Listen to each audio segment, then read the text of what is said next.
bí wọ́n bá ní kí ọ̀pọ̀lọpọ̀ ó ṣe àwẹ̀nù tàbí kí wọ́n ran ara wọn lọ́wọ́ láti lé gbogbo àwọn nǹkan tí ò dá kúrò nínú àgọ́ ara wọn tàbí gbogbo àwọn ẹ̀mí àìrí tí ń bá wọn rìnrìn àjò, ọ̀pọ̀lọpọ̀ ti rò wípé nǹkan tí àwọn nílò láti ṣe náà ni pé káwọn wẹ ọṣẹ tàbí káwọn lo gbá tàbí káwọn lo àwo. I'm here today láti change thinking yín nípa ìyẹn, because once you call yourself a spiritual person, there are a lot of ways tí o fi lè ṣe àwọn nǹkan kan spiritually rather than the normal way tàbí the popular way tí àwọn èèyàn gbà ṣe. Ṣé mọ̀ pé ní ìsìn tó bá sọ pé kéèyàn ṣe àwẹ̀nù kó ṣe àtúndè, I believe pé kó lọ wẹ ọṣẹ, kó lágbá, kó má dí, kó ṣe gbogbo ẹ̀. Those are the things that you can do to set yourself free from negative energies and different kind of bondages. But no, ẹ jẹ́ kí n ṣe àyípadà ìròyìn nípa nǹkan yìí, nítorí pé àwọn ọ̀nà tí a lè gbà wẹ ara ẹni mọ́, tú ara ẹni sílẹ̀, gba ara ẹni kúrò lọ́wọ́ àwọn ẹ̀mí àìrí tí ń bá ní rìnrìn àjò tí ń ṣàkóbá fún ìrìn àjò ayé ẹni ó pọ̀. Ẹ má bá mi kálọ. Ọlábísí Ọláwàyí rèé, ayaba ìyówùn àwí, yèyé apagun pọ̀tẹ̀ ìyá ìmọ̀ Yorùbá.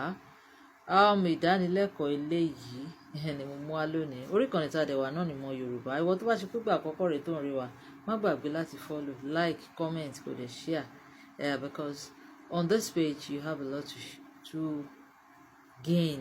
Ẹ̀yin tó bá sì jẹ́ ẹ̀yin olólùfẹ́ wa tipẹ́tipẹ́, ẹ bá wa like, ẹ comment, kẹ́ sì share for others to benefit from this. Alákọ̀ọ́kọ́ nínú àwọn ìlànà tí màá fún wa náà ni wípé ọ̀pọ̀lọpọ̀ ò mọ̀ wípé láti set ara wa free from negative energy, you walking barefooted ní orí iyẹ̀pẹ̀, kó o fi ẹsẹ̀ lásán kó o fi tẹ ilẹ̀ lórí iyẹ̀pẹ̀ láì wọ bàtà, then you walk, kó o wá rìn. Wọn ò mọ̀ wípé you can deliver yourself from so many bondages, so many problems. Nígbà míì tí ọ̀rọ̀ bá takú, ọ̀pọ̀lọpọ̀ èèyàn tó máa ń sọ wípé àwọn ló gbá, àwọn lo àwo, kò ṣiṣẹ́ lára wọn. You can try this, you can do this what I'm telling you. Alákọ̀ọ́kọ́ ni pé bọ́ bàtà ẹ, jẹ́ kí ẹsẹ̀ kó wà lórí iyẹ̀pẹ̀, mi ò sọ lórí sìmẹ́ǹtì o, lórí iyẹ̀pẹ̀ gangan, I mean the mother earth. Jẹ́ kí ẹsẹ̀ kó wà lórí ẹ̀, kó wá rìn lásán bẹ́ẹ̀. Jẹ́ kí ọkàn ẹ kó wà ní ìpapọ̀ with the spirit of the mother earth. Lásìkò yẹn wá gbàdúrà pẹ̀lú ẹsẹ̀ tó tẹ ilẹ̀. Tó bá ṣeé ṣe fún ẹ, o tún lè bu iyẹ̀pẹ̀ yẹn kó tún bù dání kó wá fi ṣàdúrà. Mo máa ń fún ọ̀pọ̀lọpọ̀ àwọn èèyàn ní iṣẹ́ tó dẹ̀ máa ń ṣiṣẹ́ pé tó bá wà nílùú kan tí ìlú yẹn ò sàn ẹ́, tó wò pé ó ṣé o ti bá ilẹ̀ ẹbẹ̀ sọ̀rọ̀. You can talk to the earth there, because the mother earth ó jẹ́ nǹkan tí ó lágbára gan. Ilẹ̀ kì í ṣe ohun tí à ń fojú di rárá. Àbájọ tí àwọn Yorùbá fi máa ń sọ wípé ò ní tójú ilẹ̀ mọ́lẹ̀. Bó o bá bu iyẹ̀pẹ̀ yẹn, tí ẹsẹ̀ wà lórí iyẹ̀pẹ̀, tó wá bá sọ̀rọ̀ wípé ìlú tí mo wà ó gbọ́dọ̀ sàn mí, nǹkan tí mò ń ṣe lórí ilẹ̀ tí ò gbé mú fẹ́ kó máa gbé mi, kó wá bá ilẹ̀ sọ̀rọ̀ tọkàntọkàn ẹ, ò ní wọ bàtà o. Ǹjẹ́ o mọ̀ wípé nínú àwọn nǹkan míì tó bá ń là kọjá, ǹjẹ́ o mọ̀ wípé wà á bọ́ ń bẹ̀? Ó yà yín lẹ́nu. Jíjẹ́ kí ẹsẹ̀ wa kó máa kan yẹ̀pẹ̀, bóyá nígbà tá a bá wà nínú ìṣòro kan tí ò sí ẹ̀yẹ wa mọ́, tí gbogbo ẹ̀ tí ẹ̀ ti dojúrú, tó ti dojú pọ̀ bí ẹsẹ̀ télọ̀, ó lè lo the power of the mother earth. Connect yourself to the mother earth and everything will start working fine bó ṣe yẹ kó ṣiṣẹ́. Alákọ̀ọ́kọ́ nìyẹn. Jíjẹ́ kí ẹsẹ̀ kó wà lórí iyẹ̀pẹ̀, kó wá rìn, bóyá ìwọ nìkan, bóyá nídàájí tàbí kó bọ́ sọ́wọ́ ìrọ̀lẹ́. It is very, very powerful. Ìwọ tó bá lè ṣe, tó connect ara ẹ mọ́, very, very powerful. Ẹlẹ́ẹ̀kejì, mo lè má lè parí ẹ̀ sínú fídíò yìí, so a ní part 1, part 2, possible kò ní part 3, because I want us to understand all these things bí ó ṣe yẹ kí a understand ẹ̀. Ẹlẹ́ẹ̀kejì ń bẹ ni wípé lílo omi.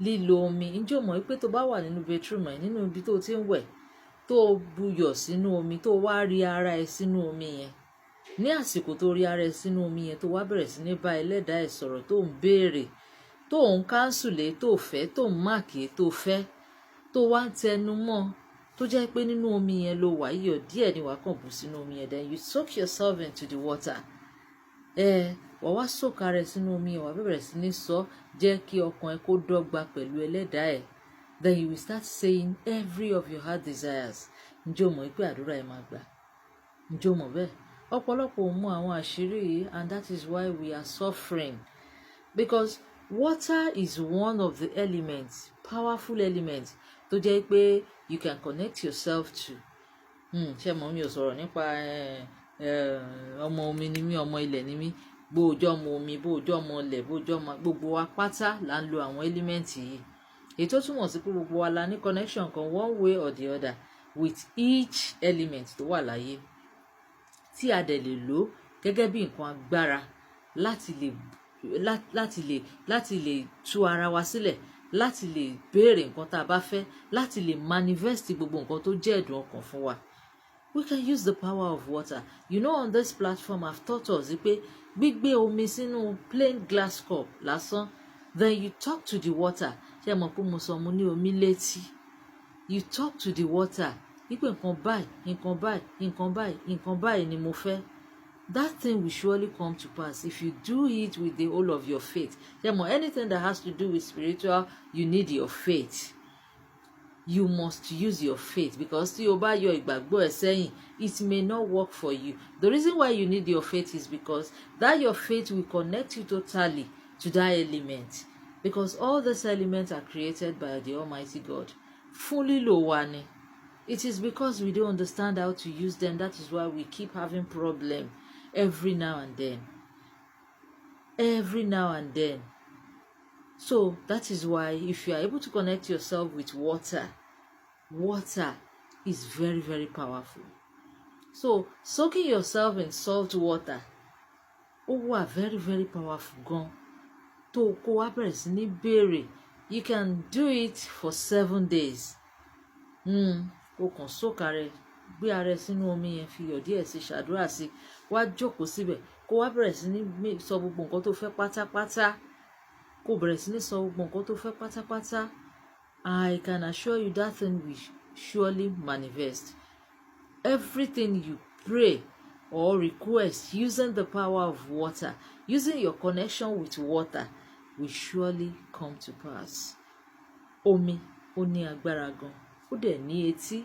Gbogbo àwọn nǹkan tá à ń lò ìpátá ló jẹ́ pé wọ́n ní etí tí wọ́n fi ń gbọ́ràn. But because we don't know how to speak to them.